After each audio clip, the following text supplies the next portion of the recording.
CrowSong launch, and I'm back again for another video. We're not doing this lighting the whole time, but I'm going to flip around the camera in a minute and we're going to dive into our tarot spread reviews. And so that's why the lighting source is all different. Yes, I'm going to be doing it on the floor of my living room, and that's how we're just going to do it because I don't have a fold-out table like I was going to order before the whole pandemic hit. So today we're going to be looking at the Celtic Cross Tarot spread. I've mentioned before that it's my most hated spread ever, and so that's where we're going to start. So what we're going to be looking at as we go over the spread is I'm going to use the spread for myself in a tarot reading. And as we go, I'm going to talk about the things that I like and appreciate about the spread, and the things that I don't like about the spread, and the things that I would change about it to make it better and more useful for myself. That's basically how these reviews are going to go. And then at the end of the series, we're going to talk about making our own spreads for our own purposes.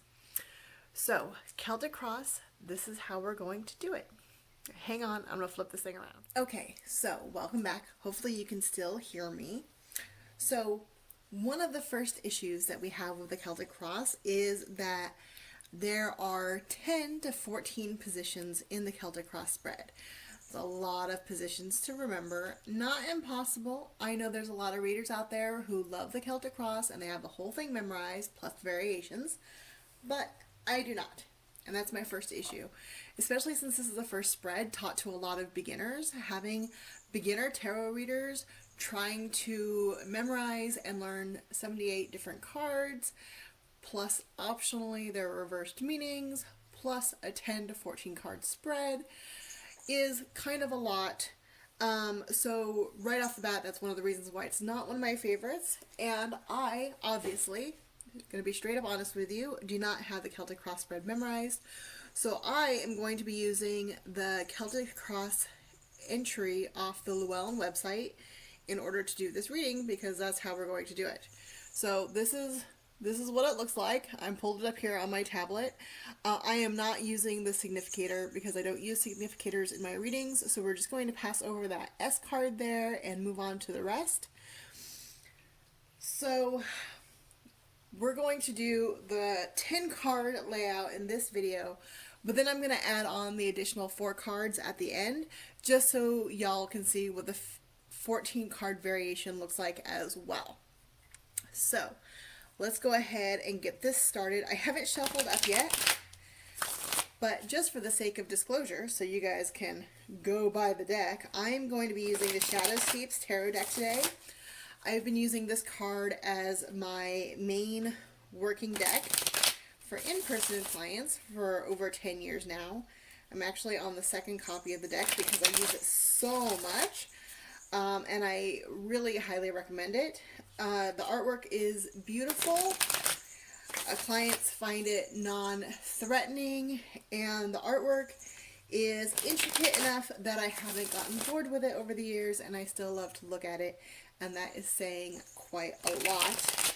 Like, people don't really think about that when they're buying tarot decks. Like, am I going to be bored of looking at this in 10 years after I do 20 readings a day with it? And the answer is yes for a lot of decks. But that's why it's important to have like a 50 deck collection, right? That's why we buy so many, because we get bored very easily. But having a deck that stands up for 10 years of that kind of use is pretty remarkable. So I shuffled up. If you guys haven't seen me read before, I pull my cards by spreading them out and then drawing them as I go. So that's what I'm going to be doing here. And obviously Nora is going to be helping me, and you can see Kane is just out of screen there. So, and now I've got like a perfect space flanked by both cats. So we're going to start with the positions here. We're just going to talk about, I give another shuffle now that I'm thinking about a situation. We're going to talk about the outcome of this this tarot card spread series, right? Because we need an outcome for this spread. So I want to know what's going to go on with this tarot spread series. So card number 1 covers the situation. There we go. I had to orient myself in the camera there. Number 2 crosses the situation like this. Position number 3 is what crowns it. I always think of this as like above and below. So that is above it. Below is the foundation. And then this one goes with 5 over here and 6 over there, but I'm used to going the other way. So this is the past, and this is the upcoming future. So that's 5 and 6. And then 7 is going to be how I see myself in the situation. I'm not on the screen anymore. Let me just adjust that for you guys. There we go. How I see myself in the situation. The influences around me. Hopes and fears is card number 9. And then card number 10 is the outcome. That is all on the screen. So, you saw me kind of having to move the camera around there, and you can see how like it's just barely in the screen.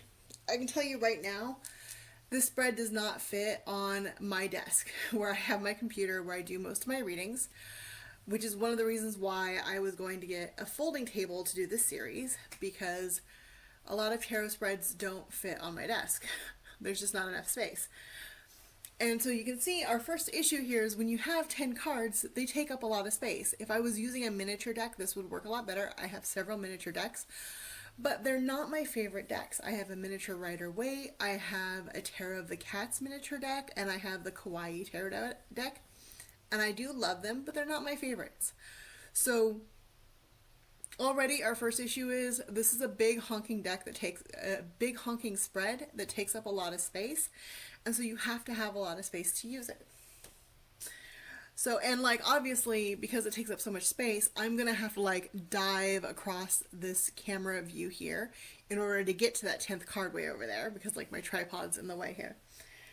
So, and this is also an issue with reading in person. Like if I were sitting at a cafe doing a reading for our friend, I'm taking up all of our space on the cafe table, and that 10th card is just not even in my reach anymore. Like I usually have the other person turn that last card. In this deck, I don't use reversals, but if you were using a deck that had reversals, then you would have issues of like, if you're having that other person turn the card, are they going to turn it left to right, or are they going to flip it top to bottom? And you have all those, or if you're just going to let them go with their feelings on that, like there's issues to consider. So, on to actually interpreting the spread. So our first card is obnoxiously, like this is a really cute appearance, like it looks really good on camera to have this first card under the second card, but when it comes to reading, it's annoying. So I have to remove this card first, set it somewhere where I'm not going to lose track of it. And so the first card I'm going to look at is supposed to talk about the situation that I'm in. So for here, I have the King of Wands, which makes a lot of sense. Usually this represents a male, but we're not really strict about genders when it comes to court cards. So this to me talks about someone who's in a position of authority, who has more of an assertive energy, who has an idea and a plan, and they want to go forward with it, which makes sense. This would be me having an idea about this tarot spread review series and going forward with it, which is literally what we asked about. So that makes perfect sense here.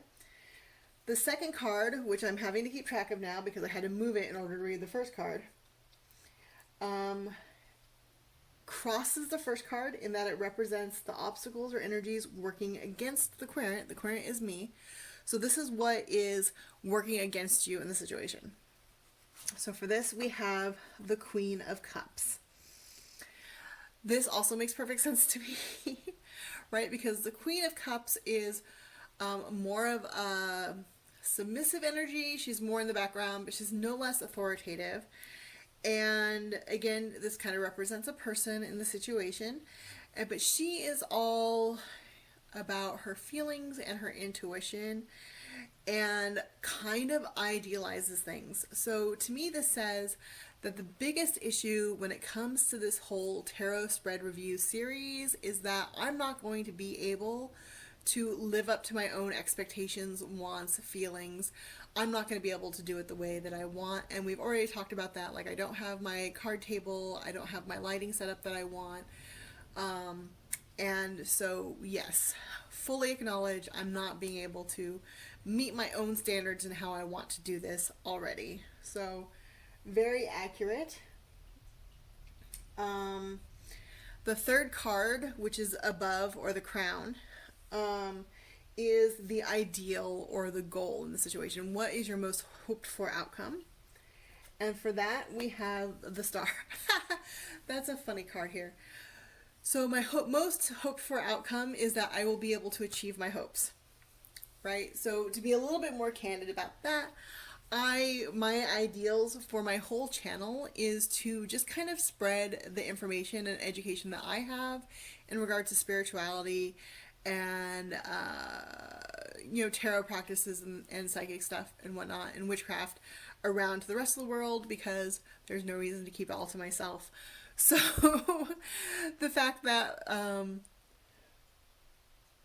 my ideal or goal in the situation is to achieve my goals for my channel, like, that makes sense to me. The foundation, the basis, the below card is the foundation of the situation. So that tells me that we have the Eight of Cups here. So the foundation of the situation is diving deeper, like going deeper on topics we've already discussed before, which also makes sense.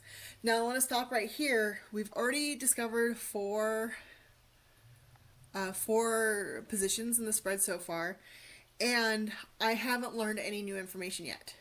Okay, I already knew the situation I was in. I knew the obstacles that was facing me. Like, this second card could be really useful if you don't know the opposition that you're facing. So that one could be very helpful for some people in some situations, but for me today, it's not. The third card, the hopes that I have for the situation and the foundation for the situation, why I'm in it and how I got here, those are already known factors. I don't need the cards to tell me that information because I already know. I lived the situation. I know how I got here. So for me, I've read 4 cards that have provided no service to me. They've given me no information yet so far, and so that's already frustrating. I have this big ol' honkin' spread, and 4 cards are just wasted. This is a waste of time so far. So that's one of the reasons why I dislike this spread so much. However, if I were reading this for a client, for someone else, these would all be confirmation cards, right? So I would read them for someone else, and so far here, I would be establishing that I have connected to them and I know what I'm talking about, and the cards are on track. I'm connected with them. I'm going to be able to be relied on for the rest of the reading. However, I don't feel like I need 4 cards to do that. So moving on, like, they can be useful, but I don't feel like I need 4 cards for them. So moving on, we have 5 and 6. In the layout they showed on the Llewelyn site, I don't like the way they were placed, so I reversed them here. So my past card is behind and my future card is over here. So this is what just happened. Stuff that has just happened that has affected the situation but are now passing away. That's the Ace of Cups. So this was basically when I decided to give in and just do the series, even though I didn't have the materials that I wanted. I just decided to go ahead and start off the situation, even though I didn't feel really confident about it. I felt this was not like really a logical idea or solution, but I just felt that I needed to go ahead and do it, and so I followed that feeling. So hopefully it goes well. And then the thing that's going to happen next in the future. So this is behind, and this is behind and before, like the thing that's right behind you and the thing that is before you in the timeline. And so for this, we have the sun. I'm all for the sun. I can't verify that the sun is coming next because I haven't been to the future yet. But I'm all for good times and sunshine. So I'm hoping that means that this video goes really well and you guys receive it really well and that you're super happy to hear what I have to say. So all for that sun card right there. So with this Celtic Cross, I know a lot of people only read this part of it, this first 6 cards, and that is a fine variation to use if this is all that you really care about. For me, so far, like, this sun card is the first new information, and so, like, that's the only card that I really care about so far. So moving on to that column over there, we have the 7th card at the bottom, which is going to be how I see myself in the situation. So, we have the devil. Isn't that fun? I'm not entirely sure how to interpret that. I do like to see myself as someone who encourages you to do the things that you want. I also like to see myself as someone who shrugs off convention. I don't see that following the rules for the sake of following the rules is worth bothering with. So I can definitely see how the devil is definitely in here. I wouldn't use the word temptation here, as I like to think that I offer logical and reasonable explanations for the things that I suggest, recommend, or demonstrate, but I'm not sure the devil ever really sees himself as just being a tempter anyway, so I can't really speak for that. You guys are going to have to chime in on that devil card for me, because that is not the way that I see myself. So even though this is supposed to be how the querent sees themselves, so this is not really. So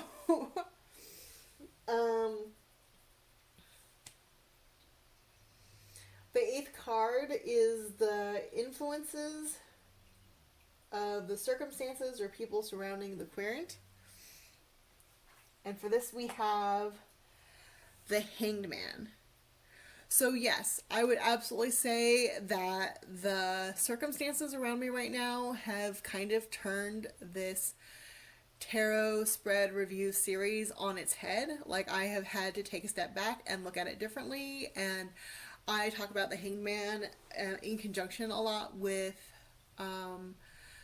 the Tower and the Death card, and I always say, like, of the 3 major arcana change cards, the Hanged Man is the easiest one to deal with, because really your situation and circumstance isn't ruined. It just, you need to look at it differently and kind of adjust your expectations. It is what it is. It just doesn't look the way you expected it to. And so yeah, I would say that's definitely true, which kind of lends more veracity to that devil card, which is interesting. And then for number 9, we have my hopes or fears regarding the situation. So if this is a good card, it's going to be my hopes, and if it's a negative card, it's going to be my fears, unless I have some deep-seated fear of good things, in which case that can be reversed. So for that, we have Judgment. And yes, that's actually one of my hopes. I'm hoping that because of this series, people are going to be able to make better decisions about what they do with their tarot card reading. And that's basically it. Like, I just want to give people the ability to make better judgments. So I know that's like kind of a shallow reading of the Judgment card, but it's also literally what I'm hoping for. So there you go. And then the outcome of the situation is that 10th card way over there. So let's go check it out. We have the moon. Okay, so the moon tells me that... The moon doesn't tell me anything, really. No, that's not how we're interpreting the moon. But the moon is a funny card here because the moon tends to work in secrets and shadows. Like, the outcome, the way I read the moon, is always really good, but you're not going to know it until you get there, because if you know it ahead of time, then you're likely to meddle and get the way, so we're not telling you. So in this particular spread, the 10th card is very much like, the outcome is going to be good, but we're not going to tell you the details because you're going to get in the way and muck it up. So for now, the outcome is hidden to me, and I'm specifically being told not to ask additional questions, which is kind of funny. I like that we have seen kind of a lot of major arcana in this reading. Like, everything that started going into the future has been major arcana. That whole side row over there is just all major arcana.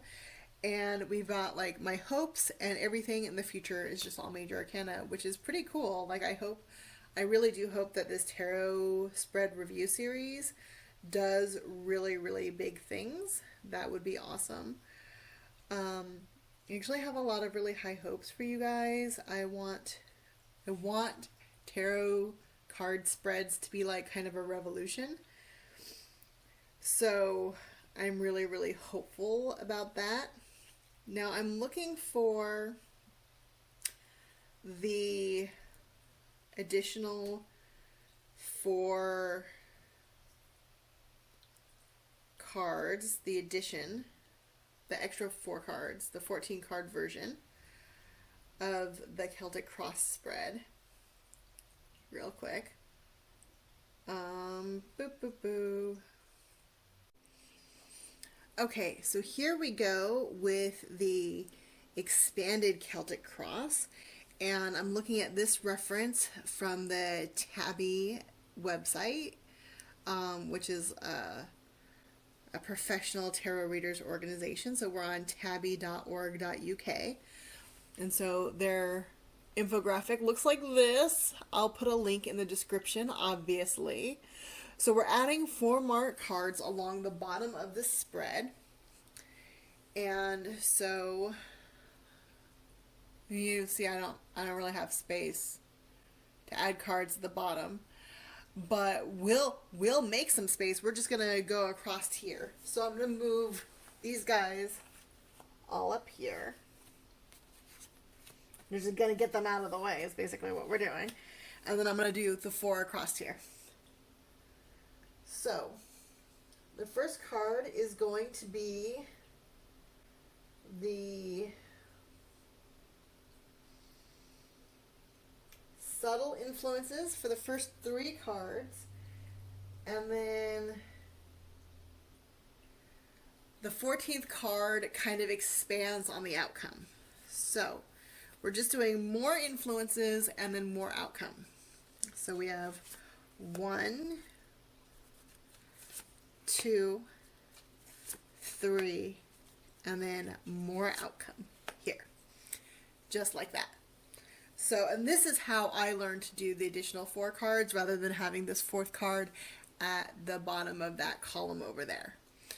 So, my additional influences are going to be the 6 of Swords, the 3 of Pentacles, and the King of Pentacles.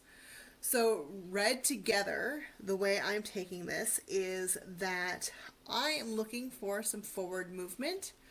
I want to move on from the state that my channel is in the place that I am in my business.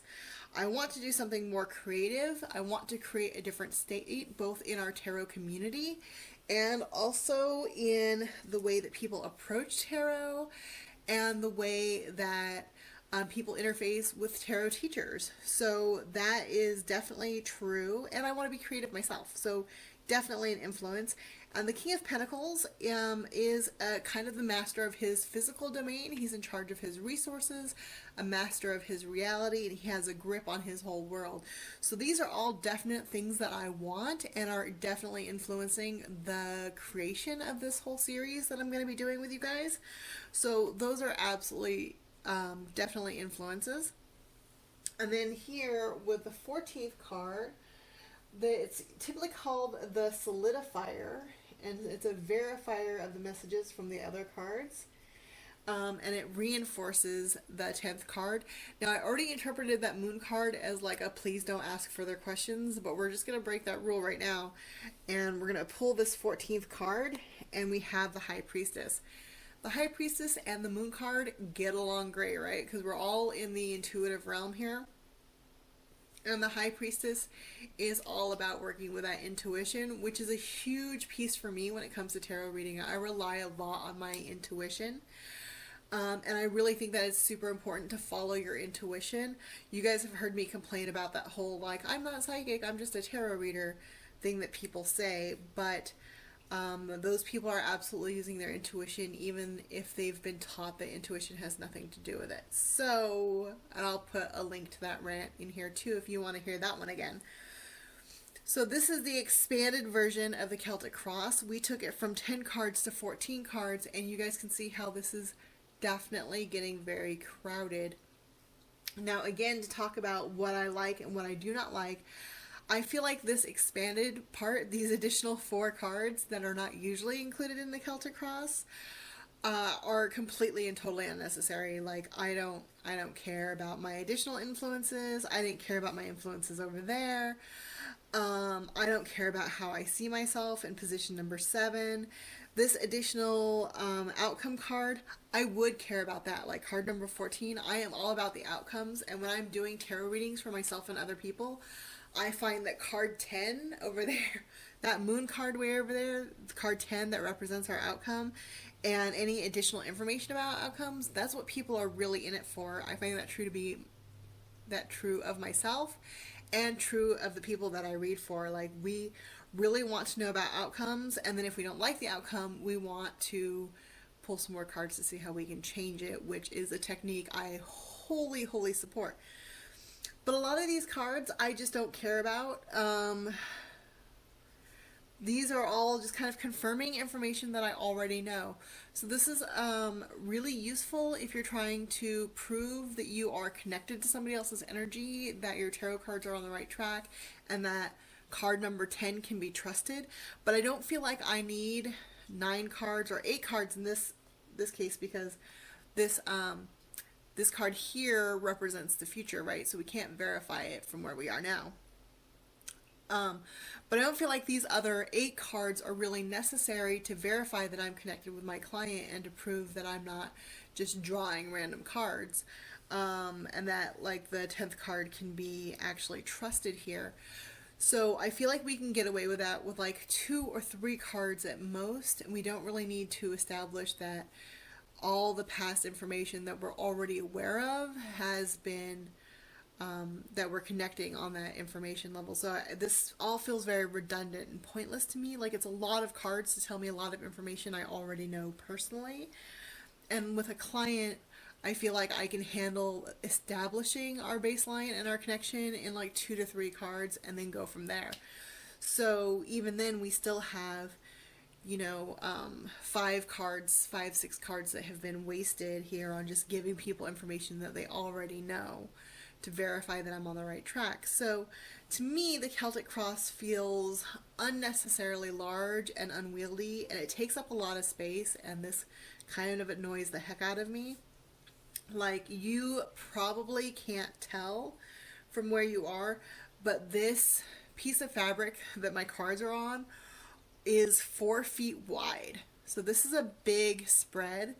And obviously it doesn't take up the whole thing. There's like a foot extra here beyond the range of my camera. But this is a lot of room for a card spread to take up, and it's a major complaint I have about the spread. In addition to having to like remember all the positions and stuff. So I would love to hear, I think we've talked about it before, but I wanted to start off this tarot spread review series talking about the Celtic Cross spread, but we're going to talk about some others too. So stay tuned, and we're going to queue up those videos as well. And then if you have any particular requests about which tarot card spreads to look at, definitely, or if you want to submit your own, definitely put a comment below or a link or whatever, or email me or contact me privately, like whatever you're more comfortable with, and we'll go ahead and get to them. And at the end of this series, like I said, we're going to start designing and creating our own spreads. So stay tuned and we're going to get there. I will talk to you guys later. This is Nathar at CrowSong Lodge. You take it real easy. Be safe out there. And yeah, we'll get this done.